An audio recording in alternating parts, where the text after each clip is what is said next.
Hello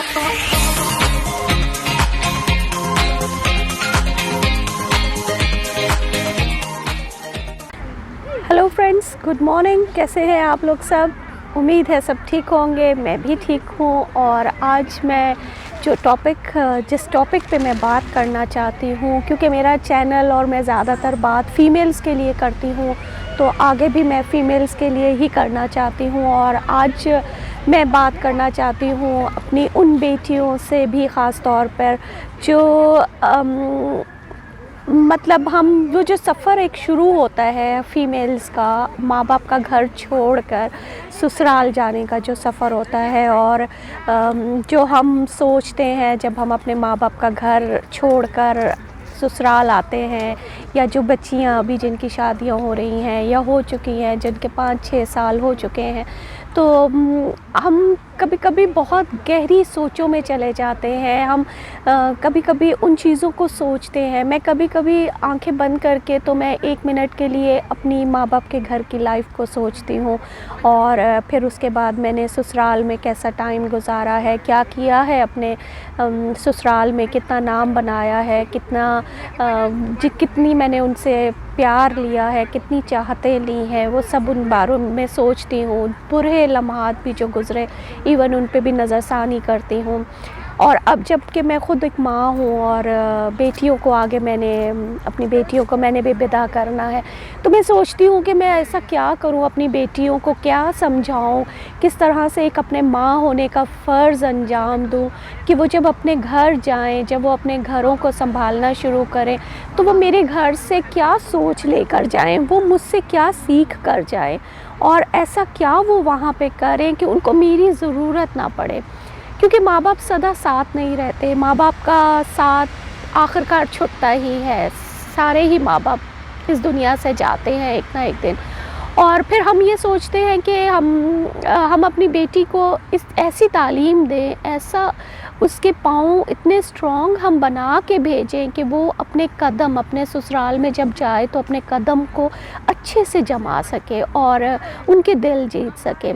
तो कुछ हमारी बेटियों को भी हमें ये, मतलब मैं जहाँ तक सोचती हूँ कि शायद हमें अपनी बेटियों को ये समझाने की भी ज़रूरत होती है कि बेटा, ये आपके माँ बाप का घर था, आप जो करते थे, जैसे रहते थे, वो दौर अब ख़त्म हो गया है। अब आप एक नई लाइफ की तरफ जा रहे हो, जिसमें जब आप उस घर में जाते हो तो बहुत सारे रिश्ते और आपके बन जाते हैं, जिसमें सबसे पहला रिश्ता बीवी का होता है,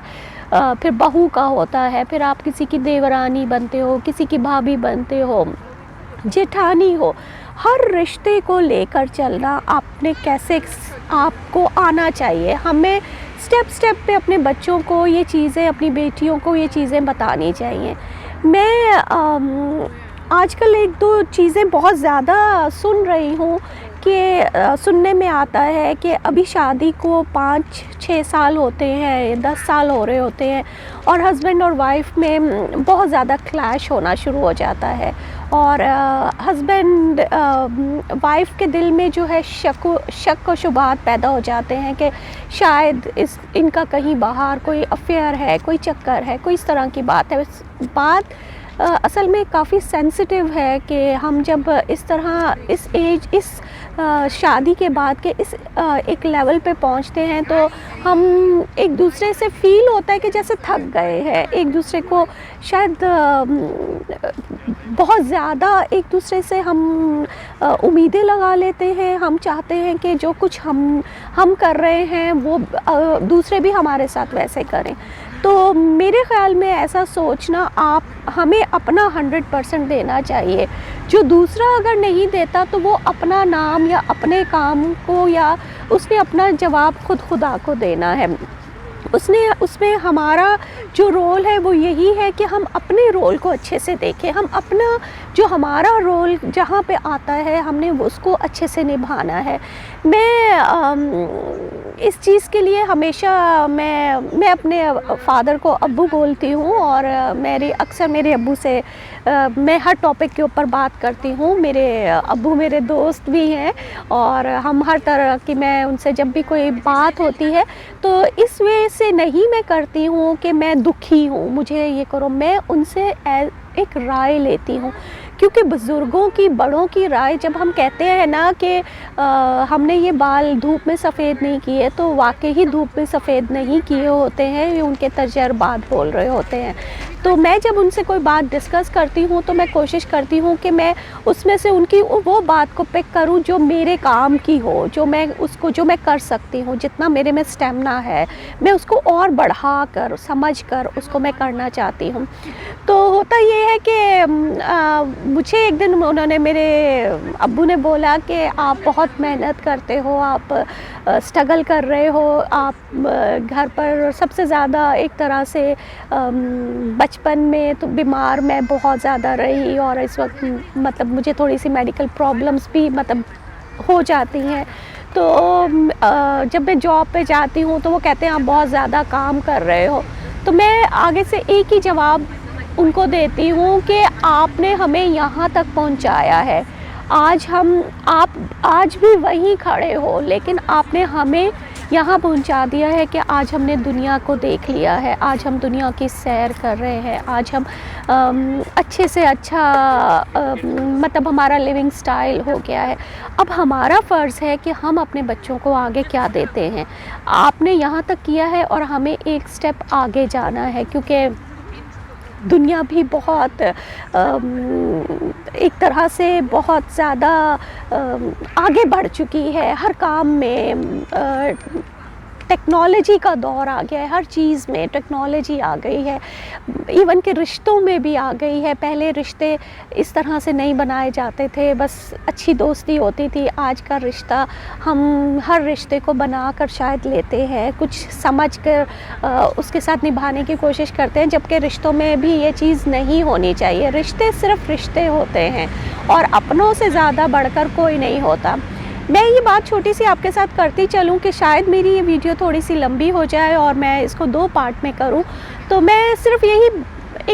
आज मैं बेटी का दौर मैंने देखा, जब हम बेटी थे तो मैंने बेटी के दौर में मैंने अपनी लाइफ कैसी गुजारी, और फिर जब मैं ब्याह कर शादी वाले घर पर आई, अपने ससुराल पे आई, तो वहाँ मैं 12 साल रही। वहाँ मैंने क्या किया, किस तरह रही। आज मैं इस मुकाम पे खड़ी हूँ, एज के उस हिस्से पे खड़ी हो गई हूँ कि आज मुझे अपनी बेटियों को शादी के लिए तैयार करना है, और उनको ऐसी एजुकेशन देनी है जहाँ पे जो दूसरी एजुकेशन के साथ साथ रूहानी एजुकेशन भी ज़रूरी है, और लाइफ की एजुकेशन भी बहुत ज़रूरी है। हमें बच्चों को अपनी लाइफ के बारे में उनको समझाना चाहिए। तो कहने का मेरा जो मतलब है वो ये है कि जो शादी के जो शुरू के 5 साल होते हैं, पहले 1-2 साल बहुत अच्छा जाता है काम, और मतलब शादी अच्छी उसमें गुज़र रही होती है, प्यार मोहब्बत हनीमून ये वो, फिर बच्चा हो जाता है, बच्चे हो जाते हैं, फिर उसमें लग जाते हैं। फिर उसके बाद जब एक लाइफ जब शुरू हो जाती है, फिर 5 साल जब कंप्लीट हो जाते हैं शादी के, तो उस 5 साल के बाद ज़िंदगी की गाड़ी जो है थोड़ी सी डगमगाती है। थोड़ा सा उसमें थोड़ा हमें बहुत, दोनों ही तरफ से हस्बैंड को भी और वाइफ को, दोनों को बहुत सब्र तहम्मुल के साथ उस टाइम को गुजारना होता है। और वही टाइम होता है फिर उसके बाद 5 से 10 साल का टाइम ऐसा होता है शादी का, जिसमें बहुत सारे रिश्ते टूट जाते हैं, बहुत सारी डिवोर्स हो जाती हैं, बहुत सारी जगह रिश्ते ख़त्म हो जाते हैं। तो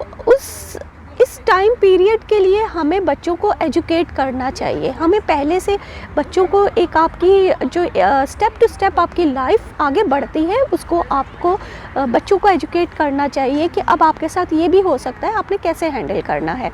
तो मैं ये बताती चलूँ कि हमारे अब्बू ने हमें इसी तरह से हल्के हल्के हर स्टेप के ऊपर गाइड करते रहते थे, और बोलते हैं कि आज भी बोलते हैं हमें कि अब आपका ये दौर है, आपने इसको इस तरह से हैंडल करना है। और कुछ बातों में हमें उनसे बहुत कुछ सीख मिलती है, जबकि अब का दौर और उनका दौर बहुत फ़र्क था। और फिर वो जिस जगह पे रहते थे और हम जिस जगह पर आज आ गए हैं, वो भी जगहें बहुत दूर हैं, अलग है, और तरक्की के लिहाज से भी, सोच के लिहाज से भी। हमारी जो पाकिस्तान में जो फैमिलीज़ है वो अभी तक ओपन माइंडेड नहीं हुई हैं। अपने ब्रेन को जो है ना उन्होंने बहुत ज़्यादा क्या कहना चाहिए, होता सब कुछ है लेकिन समझने में बहुत देर करते हैं। समझना जो कि चीज़ जो पहले समझनी चाहिए वो उनको समझने में बहुत देर हो जाती है। तो समझने की ज़रूरत होती है, बच्चों को समझाने की ज़रूरत होती है। देखिए, मैंने जहाँ तक अपने तजर्बे से या अपनी जो मेरी लाइफ थी उसके ऊपर मैं बात करूँ तो मैंने ये देखा है कि शुरू के 5 साल 2 साल मेरे बहुत अच्छे गए, बल्कि 5 साल के मेरी बेटी, पहली बेटी मेरी 5 साल के बाद हुई थी और वो भी एक टाइम पीरियड मैंने देखा है। फिर उसके बाद जब बच्चे होने शुरू हो जाते हैं ना तो एक्चुअली होता ये है कि वाइफ बच्चों को देखने में लग जाती है और हस्बैंड जो है वो कमाने में और बच्चों को और बीवी को अच्छी लाइफ देने में अपना ज़्यादा से ज़्यादा टाइम स्पेंड करने लग जाता है और उसको बिज़नेस देखना होता है, उसको काम देखना होता है। अब जब हस्बैंड ये सारे काम कर रहा होता है तो वाइफ़ घर को देख रही होती है, वाइफ़ बच्चों को देख रही होती है, हस्बैंड के माँ बाप को देख रही होती है, रिश्तेदारी संभाल रही होती है, कोई आ रहा है जा रहा है। 100 तरह के जब आप हम रिश्तेदारों के बीच में या कम्युनिटी के बीच में रहते हैं तो हमारे बहुत सारे फ़राइज़ और भी बढ़ जाते हैं जो हमें पूरे करने होते हैं और फिर वो उसके बाद यही होता है कि हम उनमें अपने आप को बिज़ी कर लेते हैं और हस्बैंड और वाइफ़ का जो एक क्वालिटी टाइम होता है, जो एक उनका जो टाइम होता है वो कहीं गायब हो जाता है, कहीं क्या कहना चाहिए, एक दूसरे को टाइम नहीं वो दे पाते हैं। वाइफ़ सारा दिन थकी हुई होती है, कई बार हस्बैंड आता है तो वो सोई होती है और आता है तो या वो लड़ना शुरू कर देती है, झगड़ा शुरू हो जाता है कि आप हमें टाइम नहीं दे रहे हो, आप हमें इस तरह से रख रहे हो जैसे हम कोई है ही नहीं, आपका काम सिर्फ हमें ख़र्चा देना नहीं है, टाइम देना भी है। तो ये सारी वाइफ़ की एक ख्वाहिशात होती हैं जो वो हस्बैंड से लेती हैं और जब उसको वो पूरी नहीं मिलती हैं, वो उस तरह से उसको हस्बैंड टाइम नहीं दे पाता है तो फिर वो शक एक बुनियाद डाल देती है वाइफ़ के दिल में, दिलो दिमाग में कि शायद कहीं इसका शायद बाहर कहीं कुछ हो गया है और वो इसलिए हमें टाइम नहीं देता। और यकीन जाने मैं ये कहती हूँ कि औरत कोई भी हो, आप उससे कभी भी पूछें वो इस चीज़ का ज़िक्र अपना तजर्बा ज़रूर बताएगी शादी के बाद का, क्योंकि मेरे ख़्याल में ये हर औरत का ही एक तजर्बा होता है। मैं सबको नहीं कह रही हूँ लेकिन फिर भी मैं ये सोचती हूँ और मैंने हर किसी को कहीं ना कहीं ये बात करते या इस बात से हर्ट होते देखा है। तो कोई बात नहीं जी, ये होता है, ज़िंदगी की लाइफ है, ज़िंदगी का हिस्सा है ये भी, ये लाइफ इसी को कहते हैं। आपने उसमें किस तरह से साबित कदम रहना है, आपने किस तरह से अपने आप को संभालना है, किस तरह आपने अपने कदम नहीं हिलने देने, क्योंकि देखिए वाइफ़ ही होती है। वो कभी जो ब्याह के जाती है, जिसके साथ आपने अहद बांधा होता है, जिसके साथ आपने अपने सपने देखे होते हैं, वो कभी नहीं छूटते। हाँ, हल्का फुल्का सा हो सकता है कि उनका ध्यान कहीं और चला जाता हो, तो इसके लिए मैं यही बोलूँगी कि आपने अपने कदम कभी भी वहाँ से नहीं हटाने, आपने जम के रहना है, आपने अपने आप को इतना स्ट्रॉन्ग करना है कि ये मेरी जगह है और मेरी जगह कोई नहीं ले सकता। तो गाइस, मेरी अभी बात ख़त्म नहीं हुई, आप मेरा नेक्स्ट पार्ट और नेक्स्ट वीडियो में मैं आपके साथ कंटिन्यू रखूँगी और अभी के लिए मैं आपको इस वीडियो में बाय बोल रही हूँ, लेकिन मैं नेक्स्ट वीडियो आप मेरी ज़रूर देखिएगा जिसमें मैं एंड करूँगी अपनी बात का, तो आप ज़रूर सुनिएगा। Thank you so much.